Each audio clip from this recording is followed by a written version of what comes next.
Hey guys, welcome back to another video. I'm Helen from Crafty So and So, and today I'm going to be talking to you about 6 scrap fabric projects that you can do at home with any kind of scraps that you have, whether the dressmaking fabrics, just like leftover cottons, leftover fat quarters, or anything you've kind of got lying around. These are some things that you can make just to use up some of those scraps, so you don't have to put as much in the bin and you don't have to waste as much as that nice fabric. So before we get started, if you enjoy this video, make sure you like it, subscribe to my channel so then you can keep up to the rest of my videos. I do a lot of these kind of roundups where you can find a whole load of different patterns and projects to do, and I'll also be doing other things like sew along. So if you do like this content, you do like my videos, make sure you subscribe so you don't miss a video. So let's jump in. So the first on the list is scrunchies. Scrunchies are like back in a thing. Obviously they were in the 90s, and obviously we're doing some sort of like 20-year cycle on fashion. So scrunchies are a thing. They've made them a little bit less childlike. I feel like they're a bit more used for everybody now. Everybody wears a scrunchie, you know, obviously. So scrunchies are definitely a thing. Whether you're making them for yourself, for friends, for gifts, or even for kids, there's a whole load of different patterns out there, and they're really easy to put together, and you can literally just use like strips of fabric, sew it together, put it into like a loop, put some elastic in, and you're good to go. Some of them even come with those little ribbon ties on, which I really like. I think they look really cute. So I will leave a link in the description to where you can watch a video on how to make a scrunchie. And yeah, they're really good, kind of like all-rounder, good for a lot of people, and they're just really fun, easy to make, and really simple, as well as like really good beginner projects. So the next on the list is a coin purse. This can be used like you can do like a little zip one, or you can do one of those little fancy fastenings, whatever works for you. But a coin purse is really good because it's a great beginner project. It's really good for using up scrap fabrics, and you can even do it with kids if you wanted. I feel like it's a really nice basic pattern and a project, so if you want to do it with kids you can do, and even if you're a beginner, perfect for you too.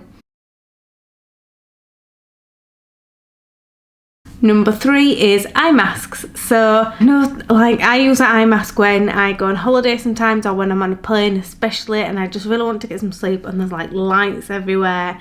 I use an eye mask then. Don't use one at home, but when I'm away or when I'm traveling, I do use an eye mask. So I do have one spare in my, you know, like little hold all that we take away with us.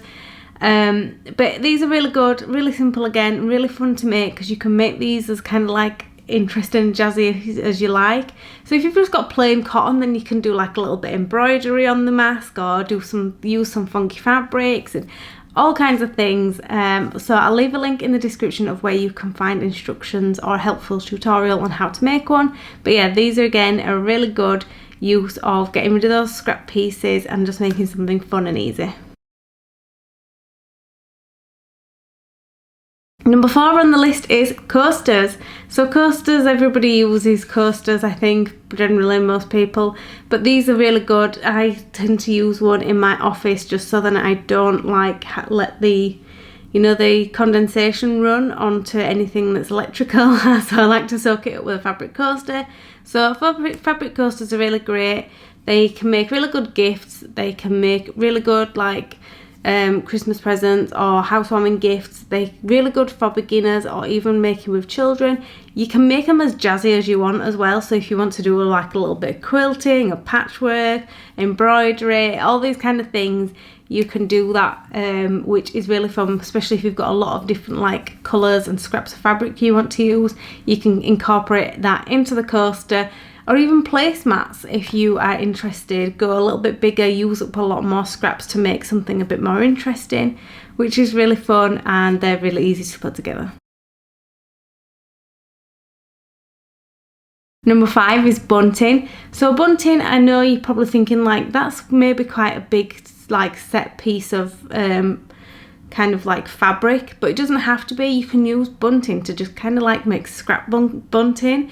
So you can just have like little ribbons of fabric like tied to a string, and it all just looks really nice, and you can colour coordinate it if you want, or go as wild as you want. You can make the traditional style triangle bunting, you can make half moon kind of like bunting, half circle. There's a lot of different like styles of bunting you can use your scrap fabrics for, so don't think this is one that you're going to have to rule out, because if you've got a lot of like little pieces that would be great to tear into ribbons and tie to a piece of string, that can look really nice and decorative. The final one on our list is reusable makeup remover pads. So these are basically like little triangles. You can make these as big or small as you like. These are really fun and really good to make, and they use up scrap pieces of fabric really well. So I love making these because I love using them. I find them really good gifts for people for Christmas or birthdays, or just like a little pamper set. And they're just really good to give to people, and they're really fun to make, really easy. So if you've got somebody maybe like in the teens that are wanting to learn to sew, this is a really good beginner project, and it's nice because it's making something quite purposeful. So I hope you've enjoyed this video. I hope it's been interesting. It has been a quick one, but I hope you've enjoyed it, just getting straight to the point. And if you have, make sure you subscribe to my channel, like this video, and I'll see you next one. Bye.